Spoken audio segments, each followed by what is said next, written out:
دولي ولا محلي؟ محلي ولا دولي؟ موضوع عويص. هو ما ينفعش نضربهم في الخلاط ونطلع حاجة مظبوطة تمشي للكل؟ أنا مش فاهم إيه البدع اللي طلعت دي. كنا كويسين، كبرنا كان حكومة ولا لغات، بقى حكومة ولا خاص ولا لغات، وبقى حكومة ولا خاص ولا لغات ولا تجريبي، ودلوقتي زاد عليهم الدولي. لا، واتقسم لأمريكي ولا بريطاني ولا. نركز بقى دلوقتي، هندخل الولد دولي ولا محلي؟ يا جماعة اللي رأيه ندخله محلي دوس على زرار الاشتراك بقى. واللي شايف إنه دولي أحسن يعمل لايك. أسلوب التعليم. أسلوب المدارس الدولية أساسه التعليم الذاتي ومراعاة الفوارق الفردية وسرعة الاستيعاب. بصي، هو أسلوب بيجهز كل طالب إنه يكتشف قدراته في إيه عشان يشتغل عليها وينميها ويطلع مجتمع متكامل، كل واحد بيدي اللي عنده في مجاله. أيوة، أما مناهج الدولة بتعتمد لسه على أسلوب احشي وكنافة وابقى أفهم بعدين. لا، وحياتك احشي محشي وكوسة. رغم المحاولات للتغيير بس لسه بدري، المنظومة مش كاملة، كتير من المادة الخام وقليل من التجارب، ومقياس امتحان ثابت على الكل. يعني اللي يطلع الشجرة هو الكسبان. مش شايفين مثلا إن في نمر يقدر يطلع وفيل ما ينفعش، وسمكة مش دورها إنها تطلع من المية أساسا؟ مسطرة موحدة بيقيسوا بيها كله. 1-0 للدولي.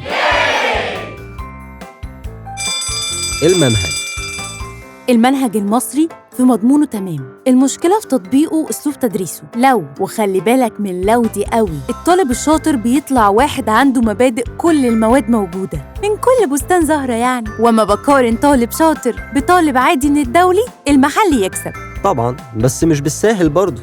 كمان في مدارس واخدة مناهج بره وبتطبقه مصري، فبيطلع هجين ملوش ملامح، لا منه اتعلم بالطريقة الصحيحة ولا منه فضل على حاله، فاحفظ والسلام. بس خلي بالك، العربي والدين في الدولي هيبقوا بعافية قوي، لازم تدعم بدراسات خارجية لو ده مهم ليك يعني. صعبة دي نقطة حيرانة صح؟ بس لو بصينا للحفاظ على الهوية والعادات والتقاليد، المحلي يكسب. 1-1.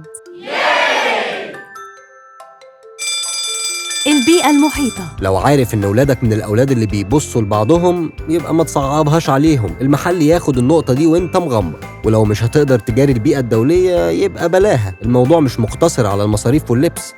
ده في مصروف وشكل الإكسسوارات من شنطة وجزمة ونوعهم في أعياد الميلاد وهدايا وسفريات ورحلات لبلاد برا ودياولو، وبرضو فيها هتجاري أسلوب المعيشة وأماكن الخروج، وكله من أبو 200,000. يبقى المحلي يكسب. المحلي من عيوبه برضو لبعض الناس إنه معاك مستويات كتير أقل من ولادك أو أعلى، وممكن يلقطوا ألفاظ وطريقة كلام ممكن ما تعجبكش، بس هتضمن ولادك يتعلموا عربي نوعا ما، لأن في خريجين كتير العربي بتاعهم ضايع برضو، مش عشان الإنجليزي باهت عليه، لكن عشان العربي ضعيف كمادة في المدارس.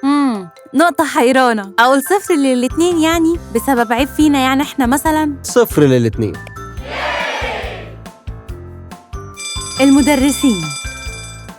مما لا شك فيه، ما ينفعش نعمم يعني، بس الحقيقة من واضح تجربتي وتجارب آخرين، نسبة المدرسين الأفضل أعلى في المدارس الدولية، وده راجع لعوامل كتيرة، منها عامل المادة، بصرف النظر إن المصريين أفضل ولا الأجانب لأنها موضوع تاني. بس المدرس اللي مصروف عليه يعني بيقبض أعلى، فمش هيروح يشتغل بملاليم، فهتلاقي أغلبيتهم بيفضل يشتغل في الدولي، والدولي بيفضل يشغلهم، مع إن منهم أفاضل كتير. مدرسي المدارس الحكومية غلابة وبيدوروا على رزقهم بمنكاش، فبيوفروا جهدهم للدروس الخصوصية. ما الكل عاوز يكسب. التانيين بيدوا دروس برضو على فكرة، بس بالغالي، وبيوفر وقت عشان يعيش بقى، وبيدي الشغل حقه عشان يفضل فيه. النقطة دي للدولي. 2-1.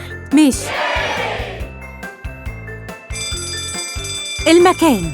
واضح وبديهي، المدارس الدولية مباني جديدة واسعة مجهزة بأحدث الأجهزة الأساسية والترفيهية، فنقطة للدولي بلا منازع. وطبعا الأعداد أقل والعمالة كافية لضمان نظافة المكان الواضحة على مدار اليوم.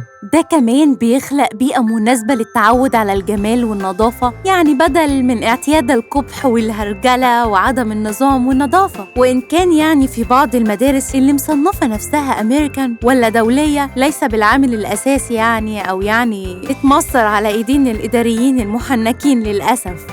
3-1. المصاريف. وهي من أهم العوامل اللي بتحدد هنروح في أنهي اتجاه. المحلي واضح إنه أرخص سواء حكومي ولا خاص ولا تجريبي، فرق شاسع بينهم وبين الدولي. بنتكلم في حد أقصى 25,000 جنيه في السنة مثلا على أفضل تقدير. أما الدولي بيبتدي من 50,000 إلى ما لا نهاية. لا مش ما لا نهاية قوي يعني، عندك أعلى مصروفات دولية حوالي 300,000 في السنة. وطبعاً إذا المادة هتحكم يبقى المحلي ياخد النقطة دي. 3-2. لازم توزن بنفسك، وكل واحد وأولوياته وقدراته وأهدافه.